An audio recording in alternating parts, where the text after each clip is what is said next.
today's guest was the third ever guest on the Trip Sitting podcast back when I started this thing. And I am so happy to be able to bring him back and hear about what he's been up to and just see how he's grown since then. It's been a really amazing journey for him. And I've had a lot of really just a lot of fun following his journey. So his name is Adrian Lozano. He is a wonderful, dope human being. Make sure that you are following the Trip Sitting podcast on social media at _trip sitting _ and give this a rating if you feel called to, so we get in front of more viewers on whatever podcast streaming platform you're listening to this on. And that's all I got for you. So here is Adrian Lozano.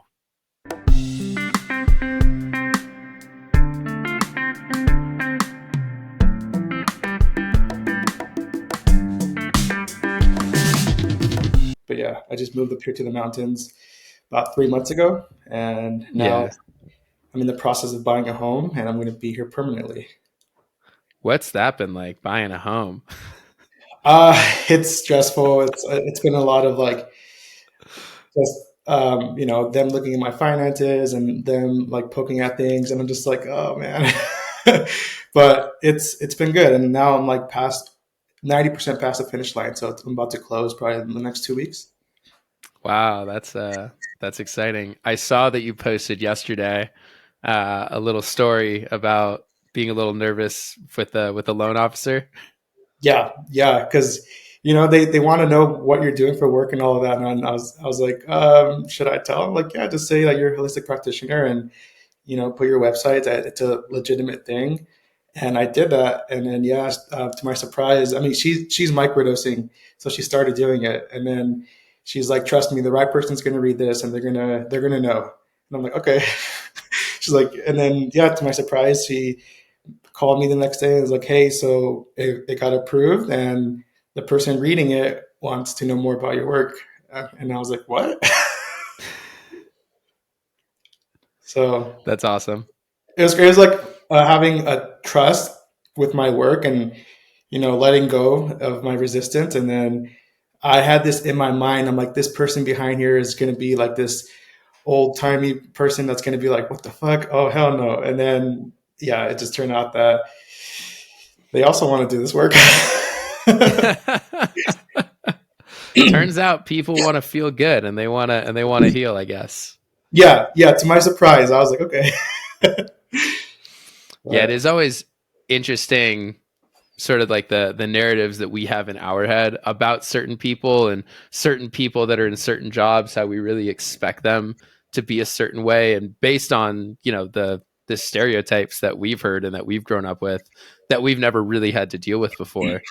And so sometimes we can have that narrative playing in our head, and then when something like that happens, it can open us up to realize like, oh shit, I didn't realize that I was just being really biased in the situation. Whoops.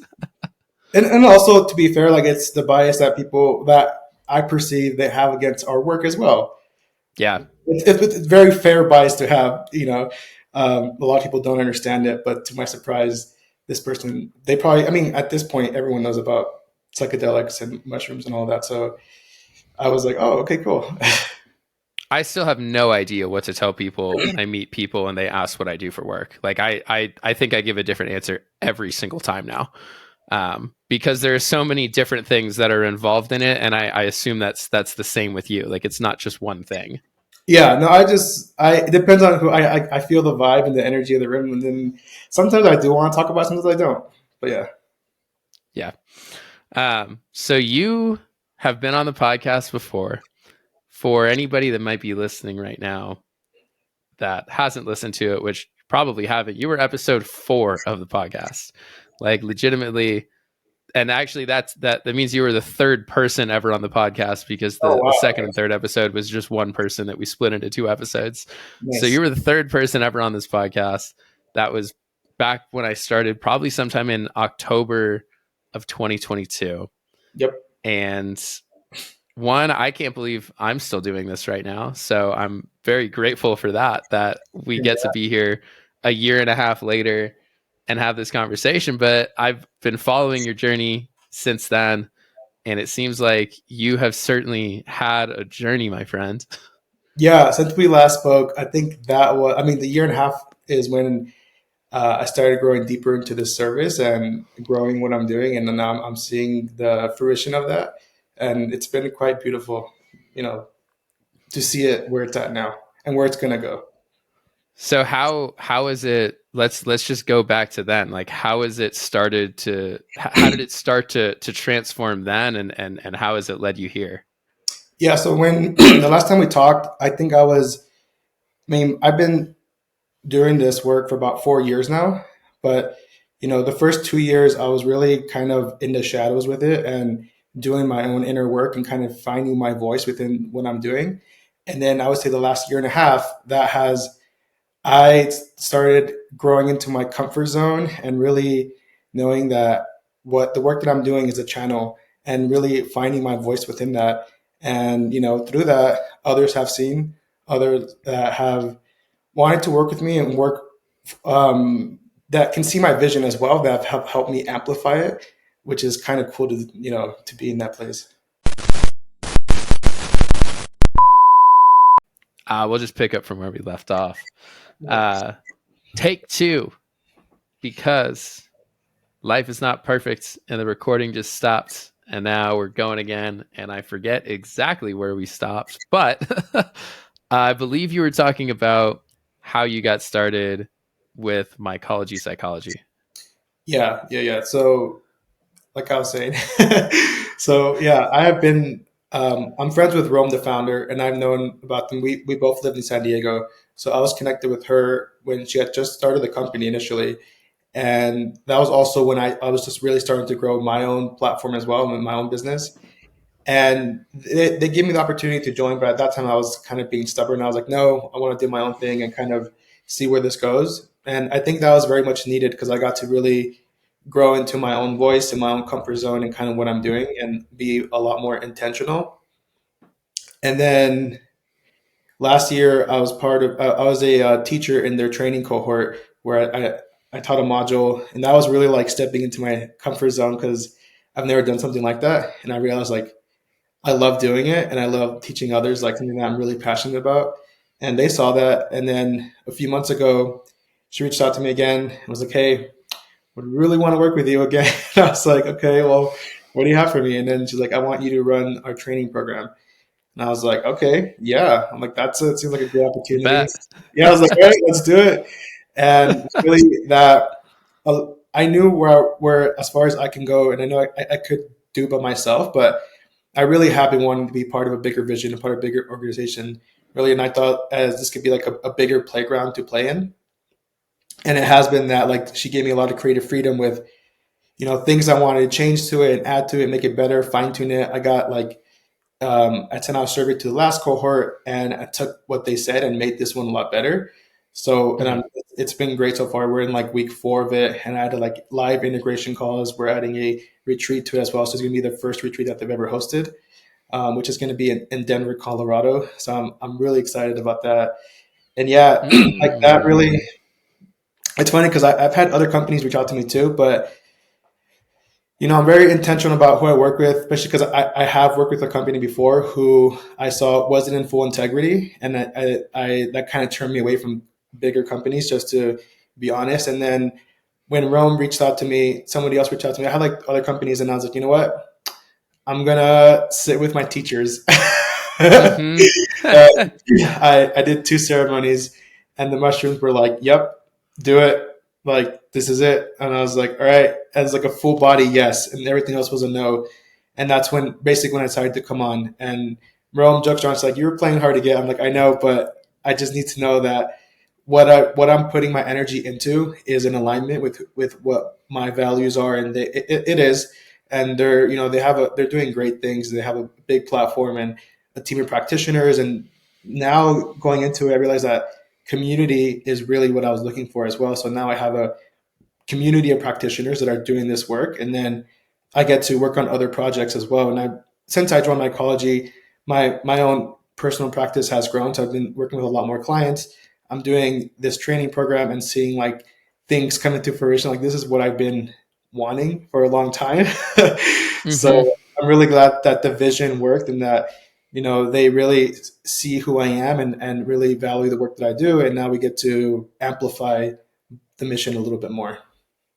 Yeah, that's really awesome, man. So congrats on all of that, and it sounds like the things that you had been visualizing for yourself, being able to see those come through, and also understanding that the path that you took was the path that you needed to take in order to get here. Like I'm sure it would have been very different had you decided to join years ago, right when it was just starting versus now. Like you had to go on that journey and figure it out for yourself and be like, in order to get that full body yes, you had to go through some of the other things to understand what no looks like. Yeah, yeah, and I did. Like I said, I worked with another organization that was a little traumatizing in a way. So I really had to like go through that in a way to like be able to see where really I can value myself and where I want to be and where I want to grow, not just because, a big name has, the right looks the right way, but then once you go in, you're like, holy shit, this is not what I thought it was at all. Yeah. Where did you get your initial training from? Like, did you go through any sort of certification, or like, did you just start working with people who knew this and then you just dove in head first? Like, Yeah, what did it so look like you stepping into this, this space? I mean, it's been both. I have done so. I've done the third wave psychedelic coaching program. That was like one of the first ones I've done. But also, I mean, most of my training, I was when I was living in LA, I was a part of this community that worked with medicine. They serve ayahuasca, mushrooms, combo, San Pedro, and they trained with the Shipibo tradition. So I've learned a lot of what I know about plant medicine through that community. I was a facilitator for them as well, kind of in training. So it was kind of like my school of hard knocks. It was like, and we'd be in ceremony like twice a month. So I learned a lot from working with ayahuasca, from sitting in ceremony, holding space for others, and really, diving deep into this. And then the third wave training gave me more of the practical framework with microdosing and just, kind of learning the how to bring this into the modern world. So I feel like I got both of those, the indigenous wisdom and working deep in medicine and also I got like the more practical of like, okay, this is how, microdosing is. And they're the ones that really taught me about microdosing. That now is like most of my work revolves around microdosing and Gotcha. not ayahuasca. Some people do microdose ayahuasca. They do. I actually tried it and I have some, but I don't, and I've heard this like, it's not the same. It doesn't connect the same way. I mean, I'm sure you can, but yeah, Mhm. it's just, I love ayahuasca, but microdosing is different. I just got some hape that has ayahuasca vine in it, just to connect me with the medicine a little bit. But obviously, it's nothing like actual ayahuasca in any way. It's more of just that energetic presence to help me remember back when I am in ceremony, and how I'm feeling during those times to bring that connection back to my present life. But yeah, ayahuasca is it's a hell of a drug, man. Yes. You see, I mean, and you just came back, so how was that for you? I Yeah, know. recently I was in Costa Rica. Um, wasn't originally planning on sitting with ayahuasca. That was not part of that trip. But so my work now, I guess to update you a little bit, I now work with some retreat centers that are based in Costa Rica, Cool. and one of them's in Mexico, one's in Portugal. But I do their I work as a discovery guide slash guardian of the space. So the people that are interested in attending a retreat, I'll be first point of contact to talk them through what this is, what it is not. Do you really want to do this? Are you sure you really want to do this? And are you triple sure that you actually want to do this? And then obviously, making sure that it's safe uh, for them to attend ceremony, because it's not safe for everybody. Mhm. There's some work that people need to do beforehand. So either way, through the podcast, through everything, gotten involved in that. And so I was down in Costa Rica visiting some of the people that I work with, visiting some of the centers that I work with, and just kind of tapping into the community. Got invited to sit for 2 nights there, and it was a daime style Uh-huh. ceremony. So, but it was more of like shamanic mixed with daime. Like it wasn't like strict Santo daime where you're just like sitting in a chair in a circle and just like Yeah, chanting the whole time. yeah, yeah. It was more, they were doing a lot of the daime songs, but in a more shamanic style. But it was cool. There's a big fire in the middle, which I loved. And, you know, people that were there that had sat with them before joined in on some of the songs, and a lot of people playing instruments and singing. And it felt like it was what church should be. Yes, Um, yes. um, you know, and you know, you still have that container where like there were things that were coming up for me, but at the same time, it was just honestly just really enjoyable to just be able to like sit back and listen to the music. And also too, you could get up from the temple. They had a fire that was set up outside too, so you could leave the temple and you could still hear them and be outside and, you know, going through what you need to go through. But yeah, I think that this ceremony, these two ceremonies, I think really showed me like the power of ayahuasca, and how the first time that I experienced it, it was a lot of traumas. It was a lot of, you know, deep held beliefs that were coming up for me that I wasn't aware of. And then, you know, from that point until this point, it had been about a year and a half. And, you know, I was just integrating all of that. And I'm still integrating stuff from the first time that I sat with grandmother. Yeah, But you know, I was a little nervous going into it this time because yeah, I was like, oh, like I don't know what else like what there is. Like take number 3. So this past time she was showing me that I've been on the right path, and I've been doing the things that she taught me the first time, and reconnected me with my why, which that was a little bit unaligned. Like I was doing these things, doing the podcast, working for the retreat centers, and like I knew that like I was doing it, but like something still felt off with it. And I just been feeling a little bit disconnected lately, and so being able to reconnect with the medicine, I mean, mm, that was all I needed to really reconnect and show me like, oh, this is why I'm so passionate about this. Like this is why I care so much about being able to help people get access to this medicine, and lead people to this, and make sure that they're doing it with people who know what the fuck they're doing. yeah, Because that's also unfortunately an issue that I have seen in this space, is a lot of people that are trying to serve medicine that have not properly gone through it, which is very important. Like, you know, you can't just decide, okay, I'm going to start serving medicine now. Like, you know, there's steps to take, and it's supposed to take time. It's supposed to yeah, take time for a reason. Um, a doctor can't get a license to be a doctor without going to undergrad and then going to med school. So that's 7 years at the very minimum, plus like residency and all that. And so like it's the same for serving medicine. Like the people that are serving medicine, these shamans, these curanderos and curanderas, they go through their training. It's not, yes, you know, the same rigid university structure that we have, but they go through it, and it takes years for them to be able to actually serve medicine to people. And I don't think a lot of people understand that, and understand that there aren't shortcuts in that. It's supposed to take time, and it's supposed to take time for a reason.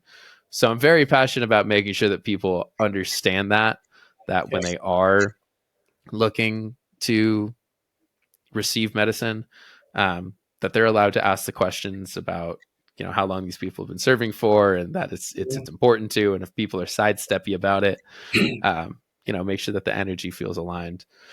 I just went on a little tangent there, but back to me sitting with medicine again. Yeah, it was a great ceremony, and then also too, so like reconnected me with that why, and then also just showed me like the sheer beauty and oneness of our existence, and having me just sit in that and just like feel. a part of everything and have everything feel like it's a part of me for just hours. And it was just marvelous. It's nice. There's no other way to describe that other than absolutely marvelous. Yeah, I mean, and you have the post eye glow when you're talking, so I know I know that you It's still here. I never want it to go away. will, unfortunately 6 weeks or so. Hey, don't bring science into this, man. Come on. Hey, don't ruin my buzz. I know. Cut my afterglow. When was the last time that you sat with grandmother? So it was back in December, and I typically like Okay. maybe like twice a year or so. Last year was like 3 times, but yeah, in December. And what was interesting was that it was two ceremonies, and she didn't really have much to tell me other than work more with mushrooms. Got it. So I was like, okay, 'cause to be honest, like I was sitting more with Aya most of my life in general, like most of my medicine life, and I've sat more with Aya, and I do microdose mushrooms. But when I go to ceremony, I go sit with her, and I have sat with mushrooms too. But typically, like if I know I feel called to it, then I will. But she was like, "All right." I mean, she had some things to say, but nothing like there wasn't a lot of like there, and I was like, "Okay, I get it." So then that was that, and then a few months later, I did two ceremonies with mushrooms, and that pretty much like rocked my world upside down. Where it was, they had a lot to say, and it was a very tough ceremony to integrate from. I'm still doing it, but basically, like the mushrooms were telling it was. I feel like I was dying in a way, and I haven't had that ego dissolution experience for a while, so it was quite scary. But coming out of that, they said like this version of you needs to die in order for you to evolve. And I Mm. was like, fuck, okay. So, that ended up being the relationship I was in was no longer in alignment. And that ended by its own self. And then me moving to the mountains was like kind of synchronicity. I had just, somebody had this cabin that I'm in now for really affordable. And I was like, okay, let's just try it out and see how it is. I still have my place in San Diego. So, but then being here has been really healing for me. Like I've never lived alone. I'm in nature, just a lot of quietness, a lot of space. And then after that ceremony, that's when my mycology reached out to me during that. That's when Mm. the opportunity came up.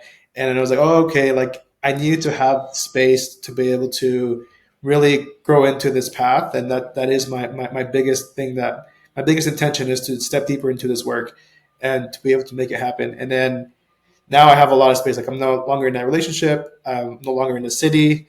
Just so like my whole life completely changed in a matter of a few months. But that ceremony with the mushrooms was like what kind of uh, pushed me into that like rebirth cycle, which was interesting because yeah, grandmother was like, "Go talk to them," and then they were like, "You gotta die."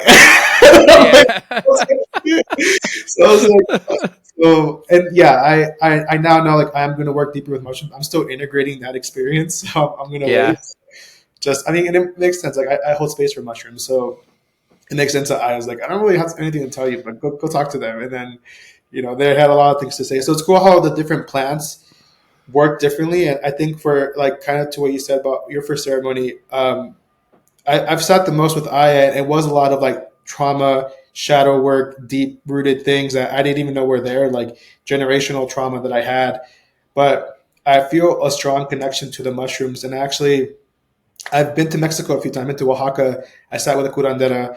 I went to Mexico City, and which is kind of close to where my parents are from. Both my parents are from Mexico, and I realized like this work with mushrooms is ancestral to me, and it's in my DNA. Mm. I didn't quite know that because of the colonization and all of that. Like my parents are, I love them obviously, but they're extremely colonized where, they're strict Catholics, and they're I'm like, what about like what happened before this? Like, no, Jesus was always here. And I was like, okay. And I went to Mexico City. I went to this museum, and it was so amazing. Like I saw the Aztecs, how they work with mushrooms, and this was a part of their ceremonial practices, and how this has been embedded in my culture for, hundreds of years before we were colonized, and then realizing like, oh, that makes sense. Like, that's why like I have a deep rooted connection with mushrooms. it goes like past, my ancestors would work with these mushrooms, and it makes sense. Like that's exactly where I'm from. So to see that, and to see how there was these temples that they had before that were burned down and knocked down, and then the Catholic temples were put up, it just kind of sucks that we lost that connection to Mother Nature and ancestors. Like my parents, my dad's like, well, you're worshiping the sun and the moon and the plants, and I'm like, yeah, I could see Yeah. that. Yeah, because they're right there. like, That's crazy. Do you know everything that had to happen for that to exist? A lot.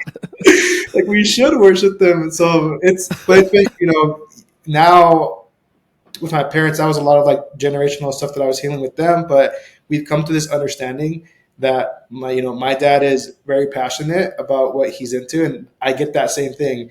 When we don't have to meet eye to eye on it, but we can still, enjoy each other's love and presence and make memories. Because there was a time when we actually didn't talk for like a year because of the Wow. work that I'm doing and because of like where I was going. They thought I was like, I got tattoos and I started like doing all this crazy stuff. So we didn't talk, and that, Hippie. that was, yeah, I was a hippie basically, and it was very very hurtful because my parents are aging, and Yeah. now they we kind of stepped away. We kind of like we had to do family therapy for a few months. So Was that that helpful at all? it was. I mean, it was interesting. I mean, there's six of us, so it was awesome. It was because of like I was the one. Me and my dad had like really deep problem. Like we weren't even Real talking. beef. Yeah, we had real beef, and then I got everyone involved with like, okay, we're all going to therapy. So a lot of it was like, yeah, but it initially was me and my dad like figuring things out, and then now it's like, oh well, this is also happening, and this happened when I was young, and like, so that was kind of interesting to see that. And we have grown a lot closer since that. Like, we have a family group message, we hang out more and all of that. And that's why for me, like, this work is bigger than myself. Like, it goes, and I always say, like, you can heal generations before you and after you. And I don't have Hmm. kids yet. I do want kids, but so they're going to benefit from the work that I'm doing. But also, my family has, like, we all were in therapy together. Yeah. And so it's kind of cool to see that, and that's why I'm really passionate about this work, because it has changed my life. And now being able to teach others, to guide others, to mentor others in how to work with these medicines is really like a gift that I don't take for granted. Yeah. That's really cool. Something that well, there's a couple things that I want to talk about that got me thinking from what you said, but regarding the like ayahuasca telling you like, yo, like go work with mushrooms, and then the mushrooms just absolutely like bitch slapping you across the face in the Yeah. most loving way possible. um I thought on my most recent like experience with ayahuasca, she was telling me like I'm now trying to step into this role to try to be more of service to ayahuasca specifically. Like she was like, I know that there is more for me to learn from that medicine. I've liked mushrooms, but I've never really connected with them like on that super deep level the way that I did the first time that I experienced ayahuasca. And now it's, I really do want to step into that role of learning as much as I can from her. Like I know there's so much wisdom there to Mhm. be able to be of service and help people. Like I want to definitely try to um, help people out with facilitation and pick up the puke buckets and Yeah. be hold space and be of service in that way. I know that there's a lot I can learn in that journey. But the last time that I took LSD, so LSD was the first psychedelic that I ever really connected with. Like the second I did mushrooms, that was the first psychedelic I ever did. And I was like, that was cool, but whatever. First time I did LSD, I was like, oh man, I'm going back for more. This was awesome. um, Nice. and then my most recent like big LSD trip that I took, which was maybe close to a year ago at this point. And it was maybe 4 or 5 months after my ayahuasca experience. But I was like, now that I understand what like intentional use of psychedelics is and how to actually respect it, I was like, let me go back to LSD and see what this is. And the LSD just pretty much immediately was like, yeah, we've got nothing more to teach you, man. Like this is like sorry, like we're done. I'm like, all Yeah, right, fair enough. that's funny. um, but yeah, regarding to some of the generational stuff, my family's starting to have these conversations now, and there were conversations that were never had. We never really talked about the shit that went on in our lives, and I do believe that me stepping into this work, like that's the reason that they're happening. It never would have happened otherwise. Um, and I remember how scary it was when I first started even telling my parents Mhm. what I was doing, and we never were super close by any means growing up. Um, and so yeah, it's really just interesting to see how, truly, once we start doing the deep work and healing ourselves, how it starts these conversations and invites the people close to us in our own families to start asking questions as well. And they still think I'm fucking crazy, but it's definitely starting something, which is just, it's really cool to see. Yeah, and I think it's all like because of where we're at now in time, like technology, information sharing, the fact that we can just hop on a plane and go to Peru or something. Our parents probably would not have done that. Like there is no way. Yeah. Like they would be like, okay, let me just go through this fucking crazy thing. But we're at a different point in time now where it's a lot. We need this. We're waking up to really the intelligence of these plants and how much wisdom they have to teach us. And like for me, my siblings, there's four of us, and my sister has sat with grandmother a few times. She sat with mushrooms. She microdoses. My older brother has sat with the grandmother too. My little brother microdoses, and then his wife has been in ceremony as well. So they've all kind of have. They're not like me where they kept coming back and like wanting more answers, but they've all certainly have had their experience with it, and so it took a long time. Like I've been working with medicines for years, and I would tell them, and they had to go to their own understanding of it. But I do know that this isn't, again, like my parents have not, and they probably won't touch the medicine, but their lives have also been impacted from the work that I'm doing, the work that you're doing. It kind of vibrates, so that's kind of cool to see that. Yeah. Also, too, I think a misconception that I've certainly seen some people have, as just given what we do, is that they think like, oh, if I do ayahuasca one time, like I'm gonna start becoming like you, and like I'm that it's gonna be their whole personality and all of that. Whereas it's just not the case.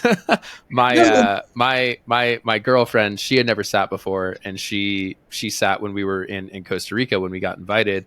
And it was funny because we were having conversations beforehand, like we've talked before. I was like, would you do ayahuasca? She's like, I would try it, but like I'm just not really at a point in my life where it feels right. Like I don't think I'm ready for that really deep spiritual experience and ready to like change all these things. I'm like, yeah, I totally get that.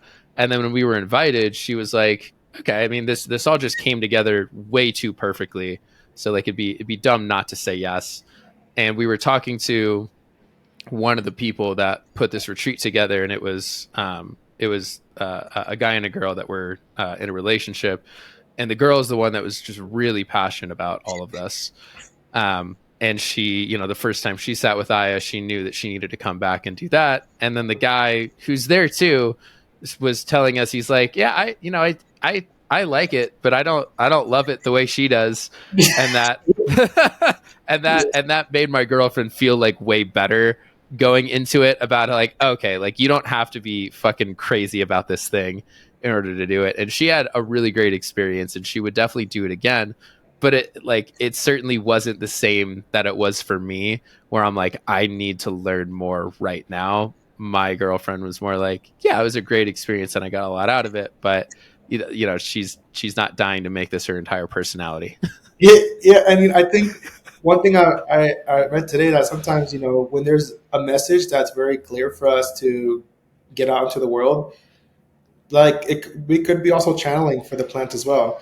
And I Yeah. do feel that for my path at least, like yeah, like I feel like I had to go really deep within myself so that I could become more of a clear channel and be able to do the work that I do. Otherwise, like you said, like you can only take someone as far as you can with yourself, and you have to go really deep with the message. You can't just like do it once and be like, "This is going to be my thing now." So, Yeah. and not everyone has, like, I don't think the plants even want to use everyone as a vessel for that. But And that's the point that I think I was trying to get at in a weird roundabout way, is like the plants, like they have a plan. They have their own consciousness. They have their own way of thinking and way of using, I don't want to say using, but of connecting with people to then act as those messengers for it. And not everybody is suited for that, and that's fine. That doesn't mean that they're not going to get anything from the medicine, but it's like, we can't have everybody in the world just being like, yo, plant medicine, plant medicine, plant medicine, because like we're gonna run out. yeah, Like yeah, it's already being over harvested. So these things take time, and it's everybody can't be doing it every single day. no, There's just not enough, and we need to integrate, and we need to take a step away from it and just remember what it actually feels like to be human, and go do other things, go have other experiences, and then when it feels right, come back to it. I mean, I really like how you said that you took a year and a half from your last ceremony. I didn't realize that. I mean, I thought you'd probably be in ceremony like a lot more often than that. Nah, man. It was I had definitely been feeling the calling, I think, for a while, but I was very specifically waiting for the right opportunity to happen and like make sure it really felt right. And no, the way that it happened when I was there, it felt just so unbelievably right that it was, it was like, yes, this is where I'm supposed to be. I was supposed to be here at this exact time for a reason. Yeah, Um, and so it worked out, and I trust that it worked out that way for a reason. but So what is Oh, sorry. I was just gonna yeah. ask, what's next for you, man? Like, what are you working on now, and what are you stepping into even more at this point? Well, right now I'm currently about to move into a new home, and Yeah, it's nice because it has a. The reason why I really like this home, it has a great backyard ceremony space. Like it has, enough where I could do my work out of there as well. So really, my next where I'm going now is really anchoring, rooting into a new. I mean, in the mountains. So. Visualizing like what that's going to look like for me and who I'm going to be, and really kind of being open to it. And then with mycology, I am going to be doing this training again for them. So kind of allowing that to grow as well, myself to grow. And then we're going to have our first retreat with them as well in Colorado. So I'm just being like, there's a lot of things that have been going. And also like the main thing I wanted to is build my practice more. So we work with clients more one-on-one with microdosing, and that's been kind of growing too. So I'm excited to see how, because really for me, like I do work in ceremony, but I love working with people one on one. I love being able to, because for me in my own journey, like that's where I've grown the most. Was yes, I had ceremony, but then working with a therapist and a coach was going weekly, and I'm still going in ongoing therapy. So that having a space where somebody is there for you without any judgment, and you can be raw, authentic, real, and be able to process, that has been for me the biggest form of integration.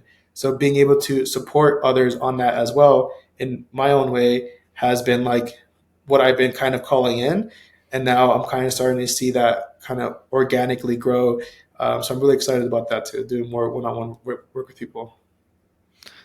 that's really beautiful, man. Where can people find you if they want to get in contact with you?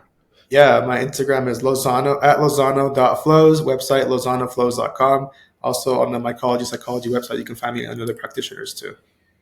Cool. I'll be sure to link to all those in the footnotes here. Is there anything else that you'd want to share with the people before we head out today? Yeah, just a reminder that you are the medicine. That's it. Always have been. Yes. Thank you so much for coming on, brother. I truly appreciate it. It was really great to be able to catch up, and especially somebody that hopped on this podcast when I had almost zero followers, and you were just like, "Fuck it." Yeah, Um, of course. so it means a lot to me to have you back on, and I've got a lot of love for you, my friend. Thank you, man. Likewise, thanks for having me on. It's exciting to see your growth and to see your continued growth as well.